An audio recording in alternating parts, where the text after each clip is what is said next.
Hi friends, Madrasi स्वाद में आपका स्वागत है। आज हम बनाएंगे रोस्टेड चिकन लेग्स। सबसे पहले एक मिक्सिंग बाउल में डाल लें चिकन लेग्स। इनमें थोड़े स्लिट्स बना लें, इससे मसाला अच्छे से अंदर तक जा पाएगा।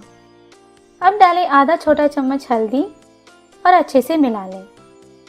अब डालें 3/4 छोटा चम्मच लाल मिर्च पाउडर, थोड़ा नमक, 2 छोटा चम्मच अदरक लहसुन का पेस्ट।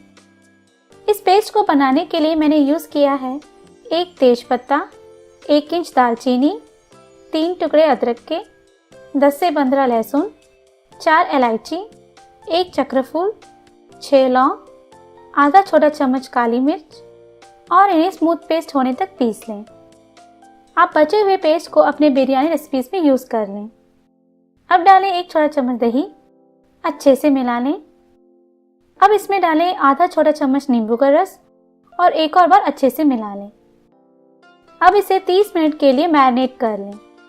आप इसे 1 घंटे के लिए फ्रिज में भी रख सकते हैं। अब मीडियम फ्लेम में 1 बड़ा चम्मच मक्खन गरम कर लें। आप इसमें मक्खन के बजाय तेल भी यूज़ कर सकते हैं।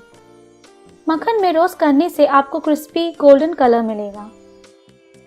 अब मैरिनेट किए गए चिकन पीसेस को 10 से 15 मिनट के लिए पका लें। 5 से 10 मिनट के बाद इन्हें फ्लिप करते रहें। दोनों साइड के गोल्डन ब्राउन होने के बाद इन्हें पैन से निकाल लें।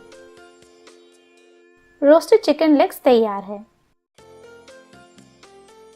आप चिकन लेग्स को तेल में भी डीप फ्राई कर सकते हैं। हमेशा ताज़ा चिकन यूज़ करें क्योंकि ये नरम होते हैं और फ्रोज़न चिकन में इसका ओरिजिनल फ्लेवर्स नहीं मिलता है। आप चिकन को रात भर मैरिनेट करके रख सकते हैं, इससे इसका फ्लेवर और बढ़ेगा। अच्छे स्वाद के लिए बिना स्किन वाले चिकन लेग्स ही यूज़ करें। अगर आपको रेसिपी पसंद आई है तो इस वीडियो को लाइक करें और मद्रासी स्वाद चैनल को सब्सक्राइब करना ना भूलें। धन्यवाद।